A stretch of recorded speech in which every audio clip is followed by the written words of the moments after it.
안녕하십니까. 권대국입니다. 오늘 저는 서울예술대학교의 이남식 총장님을 뵈러 왔습니다. 남다른 그 식견과 그 다음에 앞서가는 그러한 안목을 가지시고 시대를 선도하시는 분이십니다. 신구, 황정민, 최민수, 최수정, 신동엽, 유재석, 유호정 씨와 같은 기라성 같은 한류의 스타들을 배출한 학교입니다. 오늘 궁금해서 여러 가지로 질문을 드려봤고요.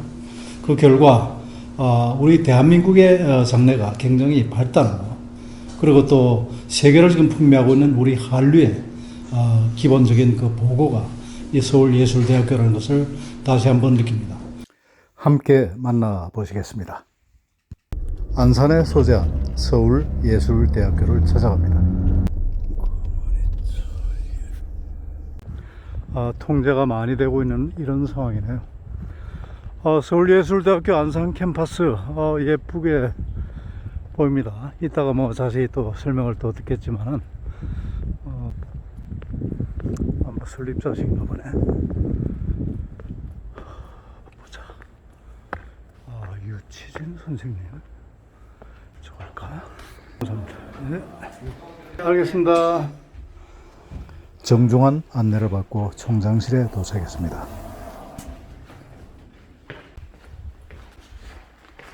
아이고 이게 대단한 일을 하세요. 재밌잖아요. 아주 뭐 저는 요즘 이 제2의 전성. 유튜버 크리에이터로서 너무나 그 편하고 좋아요. 예. 그래서 여러분들 지금 만나고 다니는데 우리 이 총장님 당연히 내가 만나봬요. 서로 덕담을 나누고 오늘 촬영을 도와줄 M3 컴퍼니에 대해서 설명을 합니다. 회사의 좀 일종의 뭐 비상금 고문처럼. 그러시군요. 왜냐면 이 플랫폼도 좋잖아요. 예. 예술 플랫폼. 저희 그 산학협력 업체이기도 합니다. 그렇죠, 맞아요. 예. 그래가지고 안 그래도 얘기를 했더니 아이고 자기 그렇다고 그래서 그러면 자네들도 와서 좀 촬영도 좀 하고 그렇게 하라고 그랬어요. 아유 좋죠. 훌륭한 친구들입니다. 예. 지금 어떻게 보면 좀 우리 음악인들, 예술인들이 제대로 뭔가를 지금 못 찾고 있잖아요. 그러니까 공연 기회도 많이 놓치게 되고. 근데 실제로 또 공연을 필요로 하는 사람들이 많이 있거든요. 근데 이게 이 미스매칭이 되는 거예요. 그렇죠. 그래서 이제 바로 그런 어떤 플랫폼을 제가 만드는 작업을 하고 있습니다. 아마 무슨 국가로부터도 무슨 지금 특히 공연 예술 자체가 굉장히 위축돼 있거든요. 그러게 말이죠. 그래서 이게 또 그리고 모든 게 이제 모바일, 온라인 뭐 이렇게 가다 보니 그러면은 특히 이제 음악 분야는 그래도 좀 나은 것 같더라고요. 그렇죠.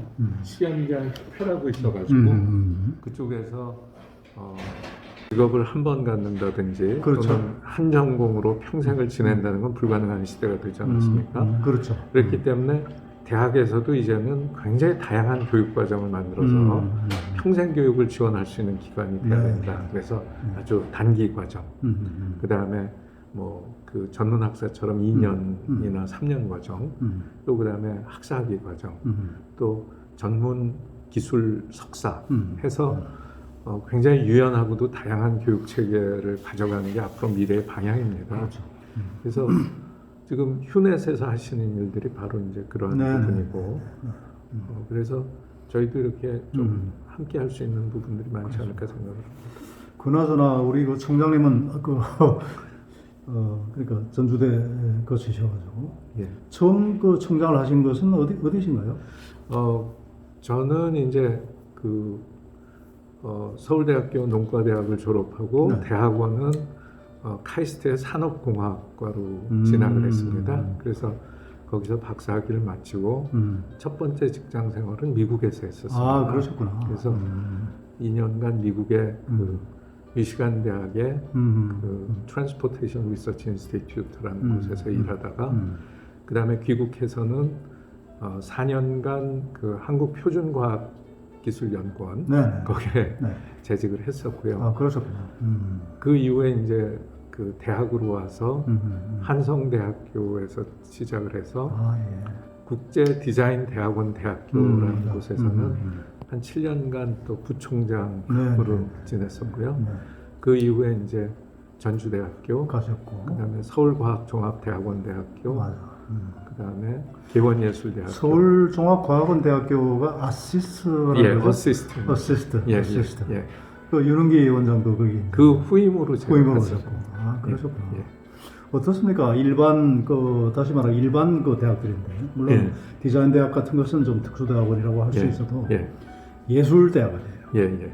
그러니까 제가 봤을 때 어떻게 보면 좀 이게 분야가 좀 다를 수도 있는 그런. 예, 그런데 제가 이제 그 한성대학교에는 산업시스템공학부라는 곳에 있었고 그 전에 이제 표준과학연구원에 있을 때 소위 G7 프로젝트라는 것을 정부에서 아주 네네, 크게 G7. 미래 먹거리 발굴을 위한 프로젝트들이 음. 있었습니다. 그때 뭐 차세대 반도체, 차세대 디스플레이, 차세대 엔진, 차세대 통신 등등 해서 현재 우리나라의 주요 그 산업이 되고 있는 이런 분야들을 굉장히 대형 프로젝트들을 진행할 때 그러셨구나.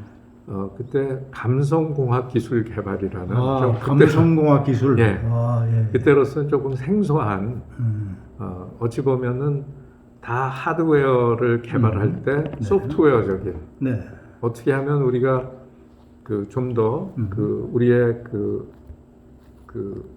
많은 그 산업 제품의 품질을 높이기 위해서는 이제는 신뢰성이라든지 뭐 내구성이라든지 이런 거 못지않게 이제는 감성 품질이 중요하다. 그렇죠. 그래서 그렇죠.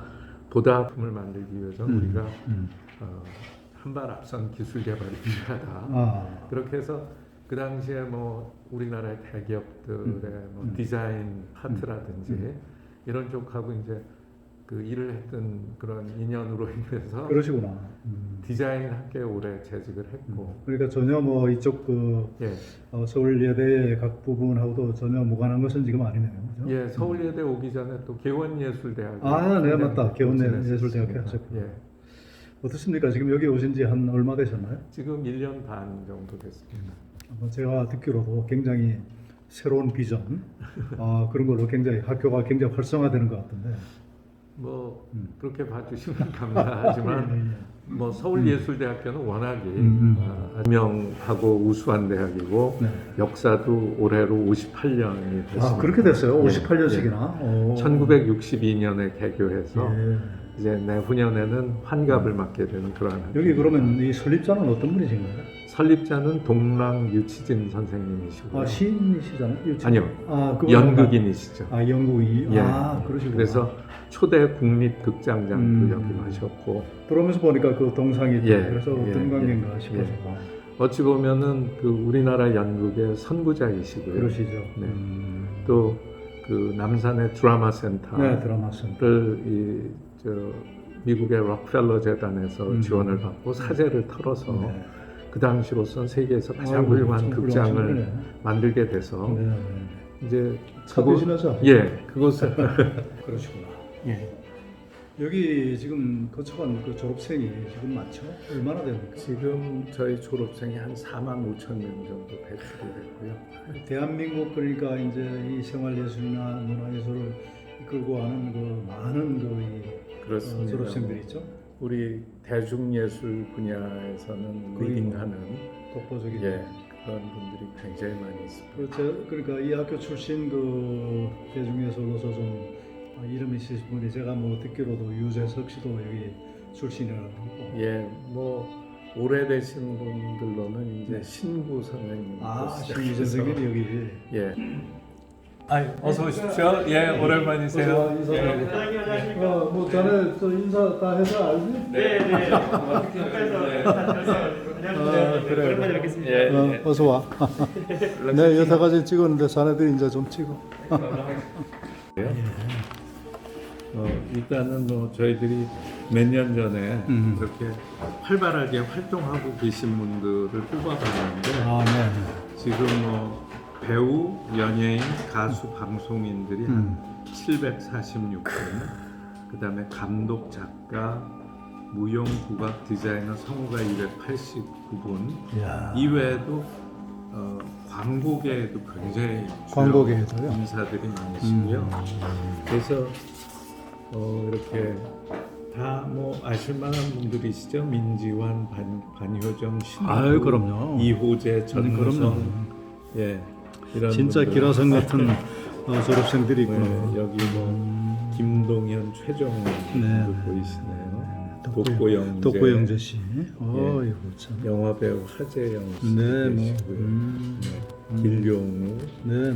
또 패션 기룡우 디자이너, 씨도 여기 예, 출신이세요? 이상봉, 제가 옛날에 기룡우 씨랑 그 경인방송 예. OBS에서 인터뷰를 한번 했거든요. 예, 우리 유동근 씨. 남경혜, 대단한 그 졸업생의 두 분. 네. 여기 뭐 다 얼굴이 낯익으신 그렇습니다. 분들이시죠? 예, 제가 이제 뭐 한 가지 또 놀란 게 김봉진 그 우아한 형제들. 맞습니다. 그 대표가 예, 여기 예. 출신이라고 맞습니다. 제가 들었어요. 예, 저하고는 좀 이렇게 예. 면식이 있고. 최근에 뭐 또 광고로 유명했던 김웅수 씨도 예. 계시고요. 정말로 네, 막강하네요. 또 가수 장필순 씨. 여기 학교 들어오기 어렵죠. 저희 대학이 이제 우리나라에 134개 전문대학이 있는데 뭐 전문대학을 포함해서 약 350개 대학 중에서 입학 경쟁률로는 아마 평균 입시 경쟁률이 저희가 매년 1, 2등을 다투고 있지 않나 생각이 됩니다. 올해 같은 경우에도 38.6대 1입니다. 이야, 금년도 다 끝났습니까 이제? 아직 다 안 끝났고요. 아직도. 수시 모집이 끝났고 이제 수시 정시 모집. 모집을 앞두고 있는데 수시 때도 가장 경쟁률이 높았던 학과 같은 경우에는 한 300대 1 정도 됐었어요. 제가 생각할 때 이 문화의 힘이라는 게 참 크잖아요. 그렇습니다. 정말 우리 정말 한류. 제가 이제 저도 뭐 이제 해외 나가 보면 정말로 우리 한류의 그 힘이라는 게 정말 막강하거든요. 또 뭐 그 청춘 합창단을 이끄시고 한류의 예, 1위를 담당하고 예, 계시죠. 그래서 정말로 그 문화의 힘이라는 것은 크고 옛날에 우리 김구 선생님께서도 예. 정말로 그렇죠. 좀 이 문화민족이 되는 걸 갖다 꿈꾸셨는데 우리나라의 꿈, 우리의 꿈이 우리의 이제 꿈. 문화민족이 되는 거라고. 정말 뭐 저는 거기에 적극적으로 하고 그런데 정말로 그동안 많은 분들이 그 잘 이루어졌고 네. 이미 벌써 우리 한류는 하나의 그 어쨌든 이스태블리시 된 하나의 어떤 그 저기 표준이 지금 된 것 같아요. 예. 특히 이제 최근에 BTS라든지 예. 이런 친구들 또 영화에서의 영화에서 기생충이라든지. 기생충이라든지 정말 그만큼 대단하네요. 이제 결국 문화라는 것은 어찌 보면 우리 삶의 뭐 양식이기도 하고 네. 그러다 보니까 이제 영향력이 생기게 되고 네. 좋은 삶의 방식을 갖고 있는 것들을 과거에는 우리가 서구 사회로부터 많이 받아들였었고 또는 뭐 중국이나 네. 또는 다른 나라로부터 받아들였다가 이제 그것을 우리가 소화하고 결국은 문화 수신지에서 네. 문화 발신지로 변화되는 아주 중요한 시기가 아닌가 생각합니다. 총장님 아주 보람이 있으시겠어요? 보람이 있으시고 긍지도 있으실 것 같고 뭐 그렇죠. 교직이라는 것이 그 사람을 변화시키는 일이라고 생각이 됩니다. 그래서 다음 세대를 책임질 청년들과 함께 그들의 삶이 변화되고 가치관이 변화되고 그들의 능력이 업그레이드되는 이런 것을 함께하는 것은 매우 보람이 있다고 생각합니다. 지금 학과가 몇 개 학과가 되나요? 저희는 15개 전공이 15개 학과. 예. 네. 그러면 지금 그 저희는 학부제로 운영이 되고 있기 때문에 네. 6개의 학부가 있고요. 6개 학부가 그 다음에 전공으로 따지자면 15전공 이렇게 돼 있습니다. 지금 학생 수는 재학생은 몇 명이나요? 저희가 재학생이 한 3천여 명 되고 있습니다. 3,000명. 예. 그다음에 지금 교수진들도 꽤 많으시겠죠? 네, 교수가 이제 전임 교수가 한 90여 분 되고요. 그 다음에 그 외에도 이제 초빙, 겸임, 네. 그 다음에 또 그 강사 등 해서 출강하시는 분들은 뭐 한 300여 분 되시는 걸로. 대단히 큰 조직이네요. 예. 그 살림살이가 만만치는 않으실 것 같은데 각 대학이 지금 다 어렵다고 하는데 제가 볼 때 뭐 서울예술대학은 전혀 그런 걱정은 없으실 것 같아요. 그렇지는 않습니다. 그렇습니까? 실제로 그 뭐 이 자리를 빌어서 좀 일반 국민들이 잘 모르시는 부분들이 우리 교육의 어떤 예산 부분이라고 생각이 됩니다. 그 우리나라 지금 뭐 내년도 예산 굉장히 많이 증액이 되지 않았습니까? 그래서 뭐 코로나라는 이런 엄청난 사건이 있기 때문에 또 그것을 대비하기 위한 비용도 많이 증가되고 그러는데 우리나라 그 여러 그 예산 중에서 복지 예산 다음으로 큰 부분이 그 교육 예산입니다. 그렇죠. 그리고 그런가요? 국방 예산보다도 많습니다. 그래서 교육 예산이 그렇게 많아요? 그 내년도 교육 예산 한 72조 정도 되고요. 근데 이제 안타깝게도 고등교육 예산이 크게 늘어나고 있지는 못합니다. 그래서 우리나라 교육 예산의 뭐 80% 이상이 초중등 교육을 위한 어찌 보면은 그냥 시민 교육의 대다수의 그 비용이 들어가고 실제로 그 부분은 우리나라 초중고생들 1인당 1년에 정부가 부담하고 있는 부분이 한 1,000만 원 정도 됩니다. 그렇습니까? 예. 그래서 우리나라 초중등 교육이 아주 OECD 국가 중에서도 아주 상위권에 속하는 그런 그렇겠네요. 교육이고요. 반면에 이제 고등교육 부분에 있어서는 우리나라 등록금이 굉장히 비싼 것처럼 그 국민들에게 느껴지는 이유는 그 초중등 교육에 비해서 굉장히 지원이 작기 때문에 개인의 호주머니에 의존. 호주머니에서 나가는 예. 돈이 많으니까 비싸게 예. 느껴진다. 예. 더군다나 이제 그 고등교육 예산 중에서 80% 정도를 그 국립대학 네. 또는 공립대학들이 가져가게 되고 나머지 이제 20%가 사립대학에 지원이 되다 보니까 이제 사립대학이 기본적으로 등록금이 굉장히 많죠. 왜냐하면은 국공립대학 같은 경우에는 교수님이나 직원 선생님들의 급여가 정부가 주고 있는 거고 그 사립대학 같은 경우에는 학생들이 다 부담을 하는 구조로 되어 있기 때문에요. 그럼에도 불구하고 우리나라의 그 평균 1인당 교육 비용이 그 OECD 평균에 훨씬 하회하고 있습니다. 그렇습니까? 예. 그래서 초중등 교육은 OECD 한 130% 정도 된다면 우리나라의 이제 그 4년제 대학은 한 67%, 전문 대학은 48%밖에 안 됩니다. 그러다 보니까 이제 그 교육 행정가로서의 경위를 확실히 보여주는 이 총장님과의 대화는 계속 이어집니다. 그래도 우리가 어쨌든 인성이라든지 그다음에 기본적으로 네. 그런 어떤 인문학이라든지 그런 어떤 그 교육들은 어떤 형태로 시키는 저희 대학은 이제 그 일반적인 전문 대학에서는 교양 과정이 없고 그 전공 기초라고 그래서 어떤 전공에 필요로 하는 최소의 교양들을 하는데 반해서 저희는 예술 창작 기초학부라고 그래서 예, 교양학부에 해당되는 학부가 별도로 마련이 돼 있고 우리가 창작 활동에 필요한 기반이 되는 인문학적인 백그라운드라든지 특히 최근에 와서는 이제 기술적인 부분이 굉장히 중요하게 됐죠. 그래서 뭐 스템 교육 또는 스팀 교육이라고 해서 Science, Technology, Engineering, Art and Math. 그래서 저희가 오랫동안 주창해온 것은 뭔가 하면은 New Form of Arts. 그러니까 이제까지 보지 못했던 새로운 유형의 예술 분야나 장르를 창출해가는 것을 저의 또한 사명으로 생각하고 있습니다.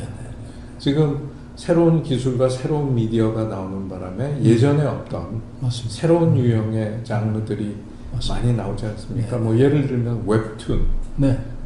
뭐 예전에도 카툰은 있었지만 이제 그것이 모바일에서 전 세계를 대상으로 해서 엄청나게 큰 시장이 만들어지고 있고요. 뭐 또 뭐 온라인 게임이라든지 모바일 게임 같은 경우도 과거에 없던 그런 콘솔 게임에서부터 새로운 장르의 그러한 분야들이 계속해서 나오고 있지 않겠습니까? 그러다 보니까 그렇다면 미래의 예술은 어떻게 될 것인가? 또 이러한 기술이 새로운 예술 분야에 어떻게 접목이 될 건가?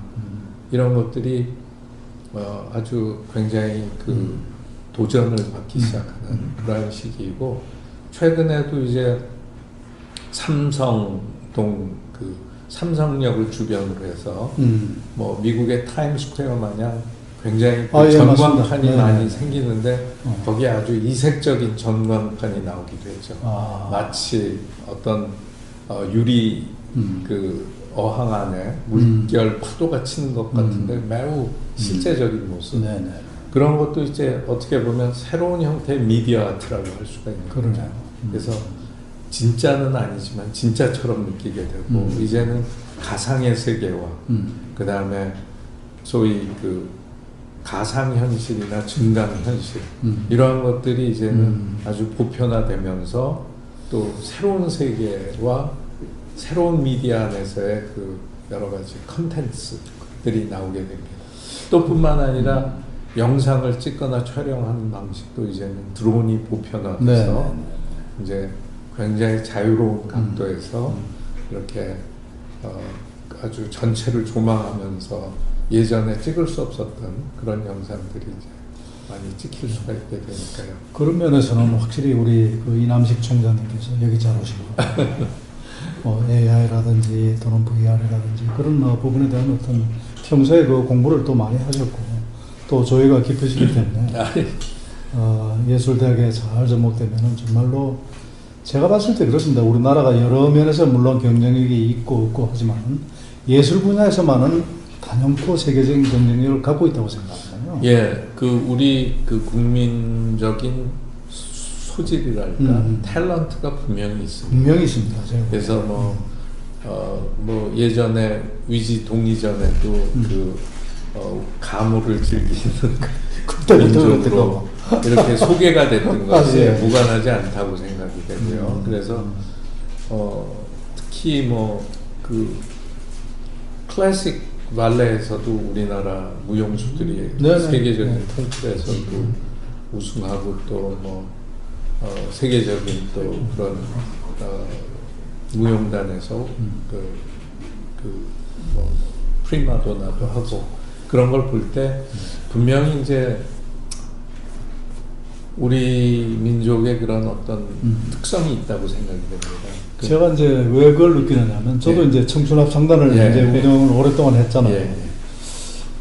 이게 평균 연령이 저희들이 67세대인데 이 끼들이 이게 대단하시죠. 열정도 대단하고 그래서 제가 소원하기를 우리가 뭐 세계에서 제일 노래 잘하는 합창단은 못 되겠지만은 시니어 아마추어 합창단으로 뭐 세계 최일을 만들 수 있다. 뭐 가능하죠. 그 우리 지휘자님하고 제가 그렇게 약속했어요. 그 만들자. 예. 그리고 우리 고 글로벌이다. 세계로 가자. 그래서 이제 댕기는 중에 이제 코로나가 지금 터져가지고 앞으로 저희들 계속 나갈 겁니다. 그래서 꼭 뭐 젊은 뭐 그런 친구들만 그렇게 한국의 문화사절이 아니고 우리 같은 시니어들도 왜냐하면 시니어들도 많잖아요. 충분히 할 역할이 있을 것 같아서 그렇게 생각하고 있습니다. 그래서 그런 맥락에서 볼 때는 또 저희도 그 교육의 세계화라는 것이 매우 중요하다고 생각하는데 그건 뭔가 하면은 이런 질문입니다. 과연 우리나라에서 대학을 나온 그 청년들이 우리나라가 아닌 다른 나라에서 직장을 갔는데 얼마나 수월한가? 그렇죠. 네. 그럴 수 있어요. 네. 지금 싱가포르나 홍콩의 대학들의 그게 지금 정말로 진짜 적확하게 표현을 해주셨어요.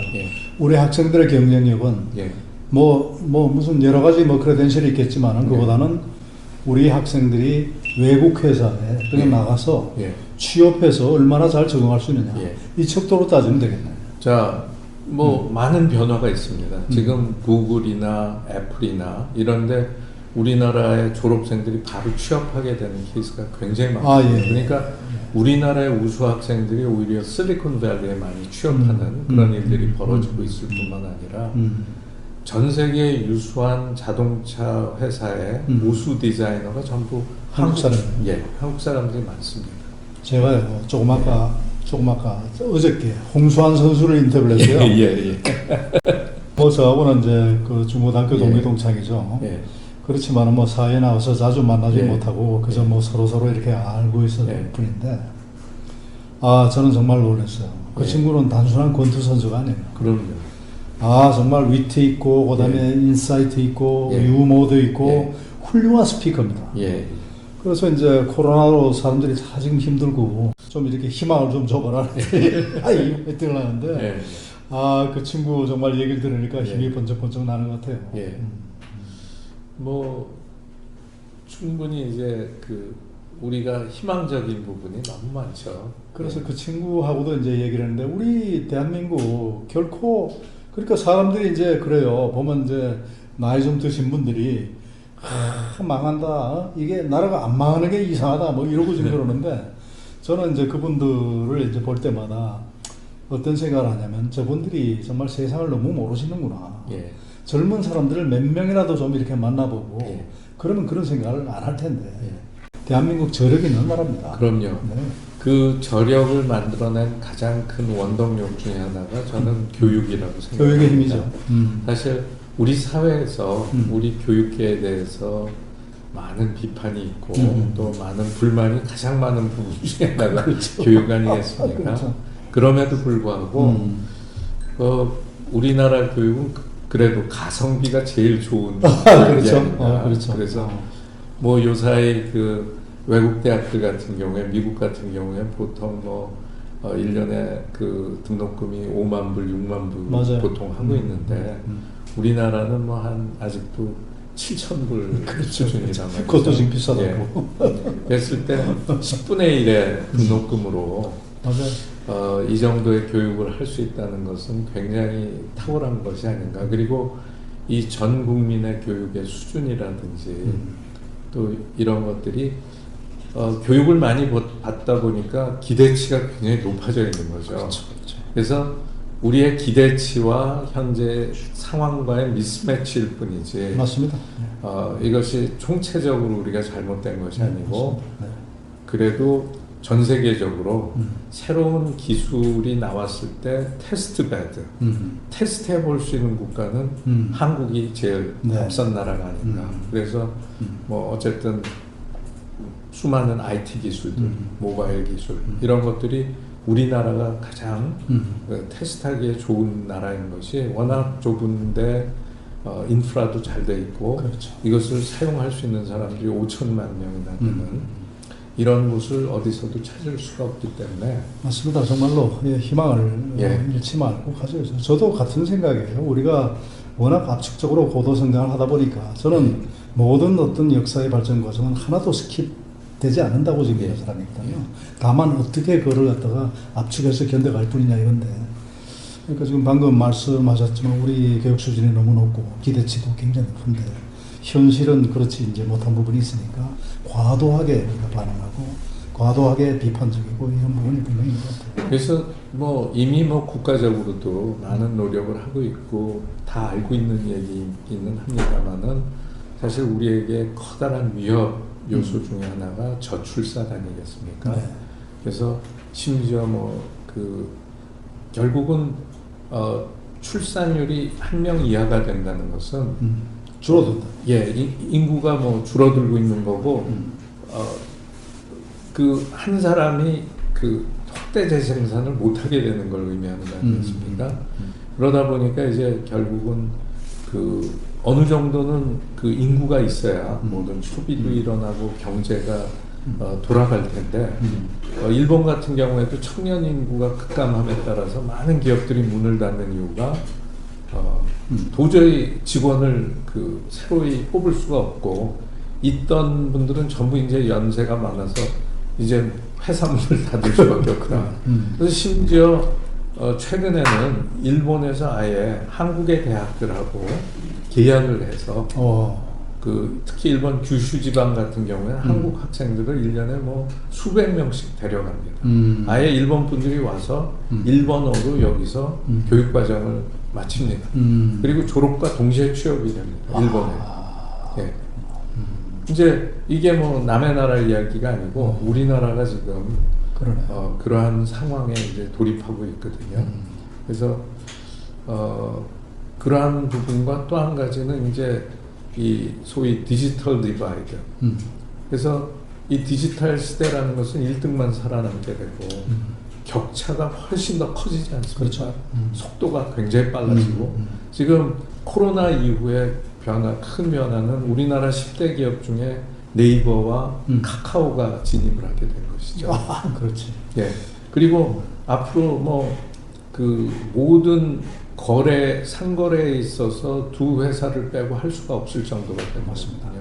뭐 금융거래 또는 결제 모든 부분에서 그렇게 됐을 때 이제 굉장히 공룡 같은 기업들이 생겨나게 되고 그것이 이제 그 부의 편중을 가져오게 되겠죠.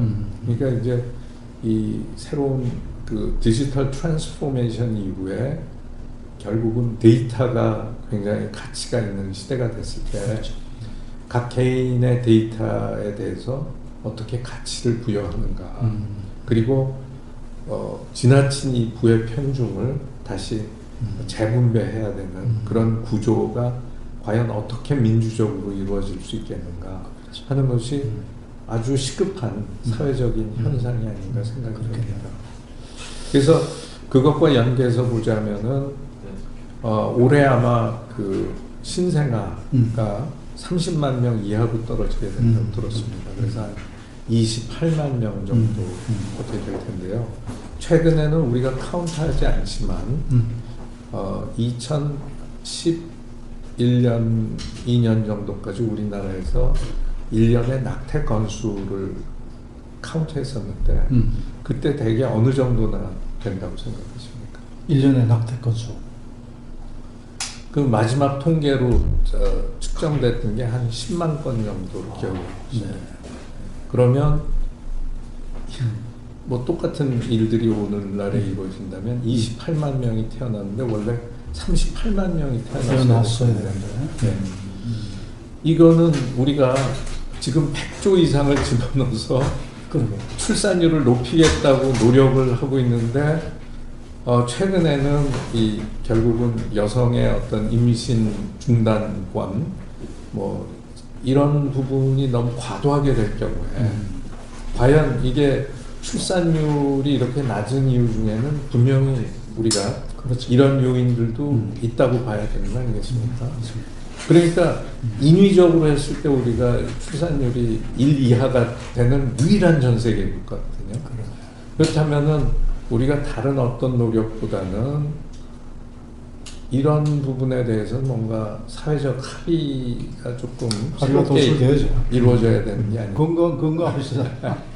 특히 이제 앞으로 그 수명이 굉장히 지금 평균 수명이 늘어나고 있기 때문에 결국은 국가 전체적으로 건강 수명이 늘어나는 게 중요한 거지 기대 수명이 늘어나는 것 자체가 바람직한 건 아니지 않겠습니까? 그렇죠. 건강해야죠. 그렇기 때문에 각자가 이제 건강해지는 건데 결국은 그 음식을 조절하는 일과 그다음에 운동 양을 늘리는 거 이런 게 다 중요하다고 생각합니다. 그 운동 뭐 어떻게 매일 하시는 뭐 루틴이 있을 것 같은데. 그 실제로 뭐 그 운동을 위해서는 또 좀 정신적인 여유도 많이 필요한 것 같습니다. 그렇습니다. 그래서 그 스트레칭 같은 거를 좀 하고요.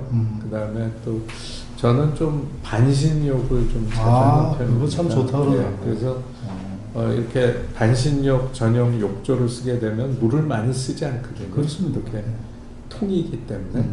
그래서 이제 그 이게 면역력이라는 것이 체온을 올리는 거하고 굉장히 상관관계가 높기 때문에 이제 반신욕을 하게 되면은 뭐 체온이 별로 뜨겁지 않은 물, 한 40도 정도에서 한 30분 정도 담그고 있으면 굉장히 땀도 많이 나고 30분 계실 때 뭐 이렇게 책 같은 거 보잖아요. 예, 요새는 책을 보기보다는 보통 뭐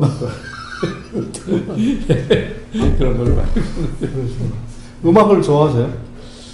예, 뭐 그 음악은 많이 들었습니다. 이제 뭐 예술대학교 또 총장님이 되셨으니까. 네, 저희는 또 뭐 그 대중예술을 많이 다루고 있기 때문에 또 저희 학생들이나 저희 졸업생들도 또 많이 활동을 하고 있기 때문에 예. 저희 강원도 집에 제가 한번 모시겠습니다. 예. 이제 뭐 지금 코로나 때문에 좀 그런데 뭐 조금 사실 거기는 청정지역이거든요. 아니 요새는 뭐 다 로망이 TV 프로그램도 있더라고요. 나는 서울에 집이 없다. 제가 이제 뭐 유튜브에도 그런 얘기를 했지만 사실 사람은 좀 숨을 곳이 좀 필요하거든요. 혼자만의 공간이 필요하거든요. 근데 사실 여성들은 부엌이라든지 그런 어떤 자기만의 공간이 있는 것 같아요, 제가. 근데 남성들은 그 공간이 없습니다. 그러다 보니까 정말 혼자 있고 싶을 때 갈 데가 좀 없는 거죠. 그래서 뭐 여건이 되면은 자기 혼자만의 공간을 그 오두막집이 돼도 괜찮은 거거든요. 그거를 좀 마련하라고 제가 얘기를 하고, 정 없으면은 하다못해 그 이 집에 서재라도 이렇게 익스클루시브하게 꾸며가지고 거기는 아무도 출입 못하게 하는 뭐 그런 게 있어야 된다고 제가 얘기했죠. 그래서 사실 그게 다 모든 사람들의 로망인데 최근에는 정부의 부동산 정책이라든지 이런 것 때문에 그렇죠. 사실 그렇게 되면 또 1가구 2주택이 되기 때문에 어려움이 좀 많이 있는 것 같습니다. 제가 이제 쭉 해보면은 어떤 의도를 가지고 이렇게 만든 거는 잘 안 됐어요. 제 개인적인. 그런데 아무 생각 없이 그냥 좋아서 이렇게 한 거는 그거는 나중에 보니까 이게 더 있더라고요. 강원도 저희 집이 그런 케이스예요.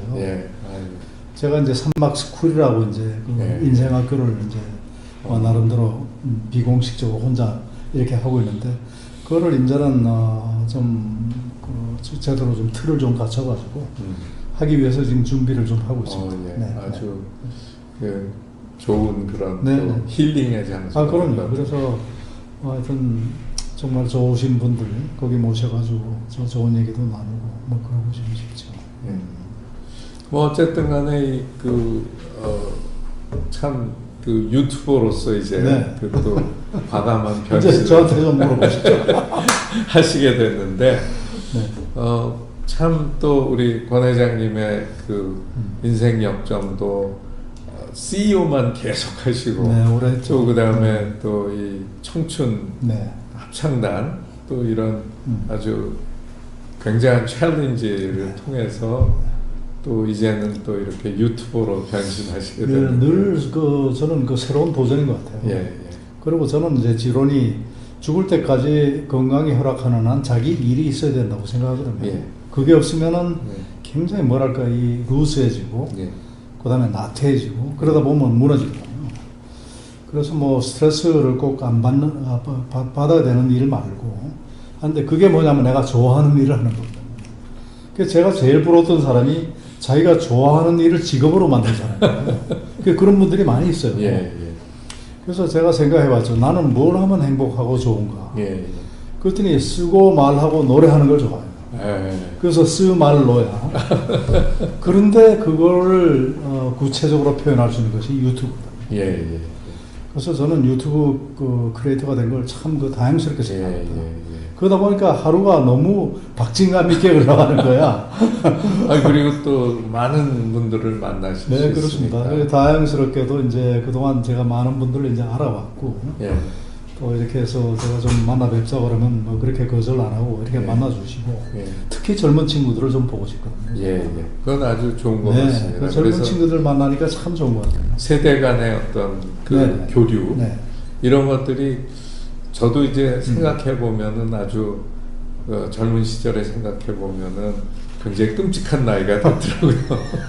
올해 어떻게 되죠? 66? 55년생이니까 양띠. 65, 66. 그래서 정말 그래도 지금 젊은 사람들하고 같이 지내는 게 굉장히 다행이에요. 저는 너무 고맙죠. 저를 만나주는 젊은이들이 고마운 거예요. 그리고 이제 이렇게 유튜브를 제가 이제 직접 편집하고 이걸 만들다 보면은 굉장히 대화 내용을 이제 이럴 때 그냥 할 때는 그냥 건성으로 때로는 듣거나 또는 잊어버릴 수가 있어요. 근데 이걸 정리하다 보면 말 한마디 워드 바이 워드가 그냥 들어오거든요. 그다음에 그걸 또 일종의 자막 처리 같은 걸 하는 거는 무지무지하게 집중이 돼요. 그러면 그걸 또 직접 제가 직접 편집하고 지금 합니다. 그 시간이 많이 걸리죠. 시간 많이 걸려요. 굉장히 시간 많이 걸린 작업인데 대신에 그 작업 시간 동안 몰두하잖아요. 그러면은 그게 요새는 좋은 편집기들이 좀 그냥 앱 하나 깔고 하는 거예요. 그 앱 가지고 제가 이제 거기에 자막도 다 자막도 있고 기능들이 다 있어요. 또 음악도 갖다 붙이고 뭐. 근데 이제 그러다 보니까 아무래도 저는 이 퀄리티 면에서 아직은 떨어지죠. 이제 이 친구들은 프로니까 이 친구들은 제대로 이제 만들고. 근데 이게 그 유튜브 영상이라는 것이 뭐 여러 유형이 있는 것 같습니다. 뭐 어떤 건 막 영화처럼 잘 만든 것도 있지만 꼭 그랬다고 그래서 인기가 있는 게 아니고 그 내용이 얼마나 제가 볼 때는 진실성이 있고 도움이 되는가. 네, 바로 그렇죠. 예. 그래서 제가 뭐 그동안 사회생활하면서 여러 모임을 많이 가봅니다. 근데 어떤 모임은 나오라 막 그래도 나가기 싫은 모임이 있고 어떤 모임은 아무 소리 안 해도 무조건 가고 싶은 게 있잖아요. 그러니까 결국은 두 가지인 것 같아요. 하나는 재미가 있어야 되고 유익해요. 그 두 가지를 다 가지고 이 유튜브도 마찬가지예요. 유익하고 재밌으면 오지 말라 해도 오죠. 그래서 저는 뭐 요즘 뭐 거의 뭐 저는 또 한 가지 더 끈기가 있어가지고 한번 시작했다면 시작을 또 저는 과감하게 해요. 이 좌우면하잖아요 스타일이. 건설 백그라운드가 있어서 그냥 일단 해보자. 그 아시잖아요. 그 이광호 회장하고 그다음에 조한익 사장하고 사장이 미안해하다가 한 3개월 하다 보니까 이제 뭐 미천이 떨어져. 그래서 더군다나 또 세 사람 바쁜 사람 시간 맞추기 힘들고. 그래서 일단 시즌 1으로 끝내자. 이제 시즌 2 좀 준비하고 있는데. 근데 저는 계속 하고 싶었거든. 근데 계속 하려니까 그때는 누가 찍어줬단 말이에요. 이게 누구한테 부탁할 일도 이게 안 되고. 우선 적시성이 없어. 내가 오늘 여기 총장님을 면담을 했으면은 저는 바로 내일쯤 올려야 이게 맞는 건데. 맡기면 일주일도 올리고 뭐 이렇게 되죠. 또 제가 원하는 대로 이게 또 안 그렇죠. 그래서 혼자 생각에 이거는 내가 배워서 하는 게 맞다. 그래서 배워서 한 1년 정도 하다 보니까 이제는 뭐 이제 말고 대단하시네요. 아주 제가 볼 때는 정말 좋은 그 취미를 가졌고 문제는 이제 컨텐츠거든요. 그 컨텐츠를 저는 어디서 얻냐면 제가 과거에 썼던 글에 썼거든요. 그 페이스북에 엄청난 글을 썼었거든요. 요즘도 쓰지만. 그래서 그 글 중에서 테마가 되는 거. 그 다음에 그때의 어떤 동영상. 근데 그거는 이제 한계가 또 있다 보니까 제가 이제 인터뷰라는 정말 사람이 알고 싶습니다. 네, 우리 그 이남식 총장님은 제가 보기엔 젊은 그 학생들에게 물론 뭐 대학 총장으로서의 어떤 그 미션도 있지만은 제가 봤을 때 시대를 좀 앞서가시는 그런 분으로서 우리 젊은이들에게 또 권대역 TV의 그 시청자들 인사 말씀 좀 해주시죠. 네. 권대역 TV의 애청자 여러분, 이렇게 영상으로 만나 뵙게 돼서 대단히 영광스럽습니다. 오늘 좋은 기회를 주셔서 여러분과 이렇게 대화를 나눴는데 조금이나마 도움이 되셨는지 모르겠습니다. 참 어려운 때입니다. 코로나 그 팬데믹으로 인해서 우리가 한 번도 경험해 보지 못한 이러한 시간들이 꽤 오래 지속이 되고 있습니다. 그래서 또 고통을 받는 분들, 또 병상에서 어려움을 겪는 분들, 또 방역을 위해서 정말 애쓰시는 분들께 경의를 표하면서 응원합니다. 특히 공연 예술 분야 어렵습니다.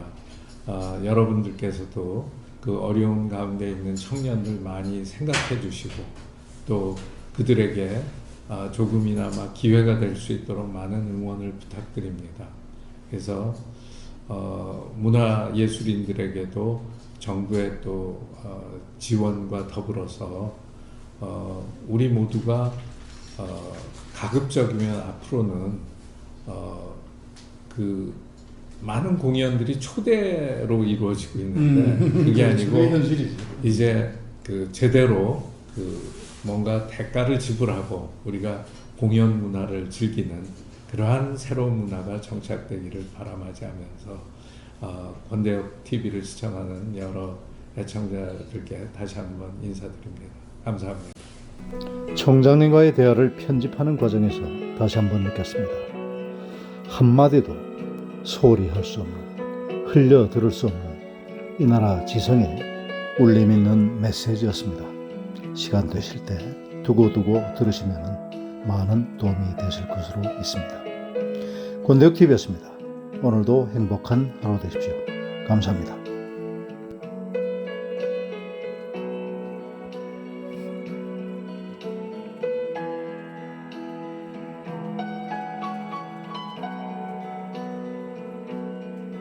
네.